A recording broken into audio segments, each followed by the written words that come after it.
Assalamualaikum warahmatullahi wabarakatuh. Perkenalkan, saya Adi Mimajake Siregar dengan NIM 7231210011 dari kelompok 1. Pada kesempatan kali ini, saya akan mempresentasikan hasil penelitian kami yang berjudul Penerapan Pengendalian Internal untuk Mencegah Kecurangan Pegawai pada UMKM Tembakau Citarasa. Nah, penelitian ini merupakan bagian dari tugas akhir mata kuliah Manajemen Risiko. Baik, mari kita mulai dari pendahuluan dan tujuan penelitian. UMKM memiliki peran penting dalam mendukung perekonomian Indonesia. Namun, banyak usaha kecil yang belum memiliki sistem pengawasan internal yang kuat. Akibatnya, sering muncul risiko seperti penyalahgunaan keuangan, manipulasi data penjualan, hingga penggelapan kas. Salah satu contohnya terjadi di UMKM Tembakau Citarasa yang menjadi objek penelitian kami. Dalam usaha ini, sempat terjadi kasus penggelapan uang hasil penjualan oleh pegawai dengan nilai sekitar 400 hingga 700 ribu rupiah. Walaupun nilainya tidak besar, peristiwa tersebut menimbulkan kerugian finansial dan hilangnya kepercayaan antara pemilik dan karyawan. Nah, dari pengalaman itu, pemilik mulai sadar bahwa rasa percaya tanpa sistem kontrol bisa menjadi celah bagi kecurangan. Oleh karena itu, penelitian ini memiliki beberapa tujuan. Yang pertama, menganalisis penerapan sistem pengendalian internal yang digunakan di UMKM Tembakau Citarasa. Yang kedua, mengidentifikasi faktor penyebab terjadinya kecurangan pegawai. Yang ketiga, menilai efektivitas sistem pengawasan yang diterapkan. Yang keempat, memberikan rekomendasi sistem kontrol dan manajemen risiko yang dapat diterapkan oleh UMKM lain. Selain itu, kami juga meninjau peran asuransi sebagai bagian dari manajemen risiko. Apakah perlindungan asuransi dapat membantu mengurangi dampak finansial dari kecurangan internal? Selanjutnya, tinjauan pustaka. Dalam penelitian ini, kami menggunakan dua landasan teori utama. Yang pertama, kerangka COSO yang menjelaskan 5 komponen utama dalam pengendalian internal. Yang pertama, lingkungan pengendalian, penilaian risiko, aktivitas, pengendalian informasi dan komunikasi, serta pemantauan.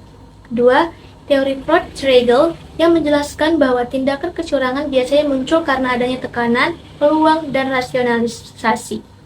Dalam kasus UMKM Tembakau Citarasa, kecurangan terjadi karena ada peluang akibat lemahnya pengawasan, serta tekanan ekonomi yang dialami oleh karyawan. Sedangkan teori asuransi dalam manajemen risiko menekankan bahwa tidak semua jenis risiko bisa ditransfer ke pihak ketiga. Risiko perilaku seperti ketidakjujuran pegawai lebih tepat dikendalikan melalui penguasaan internal daripada perlindungan asuransi. Selanjutnya, metode penelitian. Nah, penelitian ini menggunakan pendekatan kualitatif dengan metode studi kasus. Lokasi penelitian dilakukan di UMKM Tembakau Citarasa yang beralamat di Jalan Payageli nomor 11 Medan. Subjek penelitian ini terdiri dari pemilik dan pegawai toko, sedangkan objeknya adalah sistem pengendalian internal yang diterapkan untuk mencegah terjadinya kecurangan. Pengumpulan data dilakukan melalui observasi langsung dan wawancara mendalam dengan pemilik usaha. Data yang terkumpul kemudian dianalisis menggunakan model Miles dan Huberman yang meliputi 3 tahap. Yang pertama, reduksi data, yang kedua, penyajian data, dan yang ketiga, penarikan kesimpulan. Nah, pendekatan ini membantu kami melihat bagaimana praktik pengendalian internal diterapkan secara nyata di lapangan. Selanjutnya, hasil dan pembahasan. Nah, dari hasil penelitian, ditemukan bahwa sistem pengendalian internal di Tembakau Citarasa telah mencakup 5 komponen utama COSO atau COSO. Pertama, lingkungan pengendalian. Pemilik menanamkan nilai kejujuran dan tanggung jawab kepada pegawai, serta mulai selektif dalam rekrutmen, tidak lagi memperkerjakan teman atau kerabat dekat untuk menghindari konflik kepentingan. Kedua, penilaian risiko. Setelah kasus penggelapan, pemilik mulai menyadari pentingnya memantau gaya hidup karyawan dan menilai potensi risiko dari setiap posisi kerja, terutama yang berhubungan dengan uang kas dan stok barang. Hal ini menunjukkan bahwa kesadaran akan risiko sudah meningkat, meskipun belum diformalkan dalam bentuk dokumen tertulis. Nah, yang ketiga, aktivitas pengendalian. Pemilik mulai menerapkan pemeriksaan stok mingguan, memasang CCTV, dan memisahkan fungsi kasir dengan penjaga toko. Yang keempat, informasi dan komunikasi. Nah, walaupun sistem pencatatan masih manual, laporan keuangan selalu dicocokkan dengan uang tunai setiap malam atau setiap minggu. Dalam komunikasi langsung antara pemilik dan karyawan dilakukan setiap hari. Kelima, pemantauan. Pemilik rutin melakukan kunjungan mendadak dan pemeriksaan catatan penjualan untuk memastikan tidak ada penyimpangan. Nah, hasilnya, sejak penerapan sistem ini, kasus kecurangan tidak pernah terulang kembali.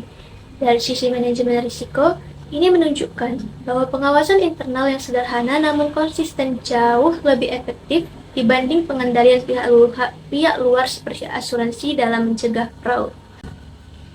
Nah, selanjutnya peran asuransi dalam risiko internal. Nah, dalam konteks penelitian ini, kami juga meninjau bagaimana peran asuransi dapat dikaitkan dengan pengendalian risiko. Nah, berdasarkan hasil observasi, risiko kecurangan pegawai di tembakau cita rasa termasuk kategori risiko perilaku atau behavioral risk.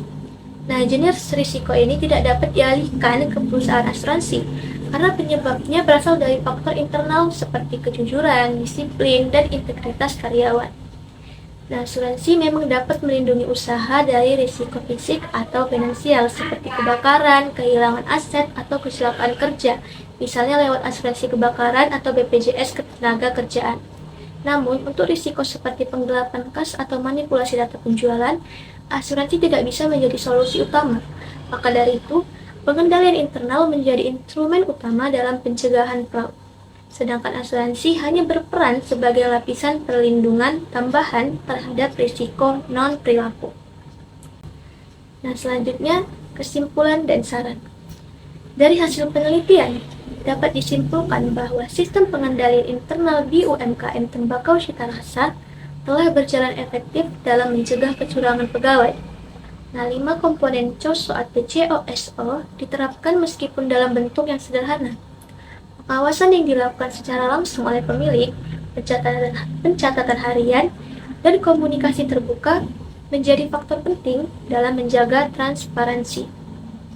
Namun, pemilik perlu menerapkan sistem pencatatan digital secara sederhana, melakukan pelatihan etika kerja, dan audit internal berkala agar pengawasan lebih sistematis. Sementara itu, asuransi dapat dipertimbangkan untuk melindungi aset fisik dari keselamatan kerja pegawai, tetapi tidak dapat menggantikan peran pengawasan internal.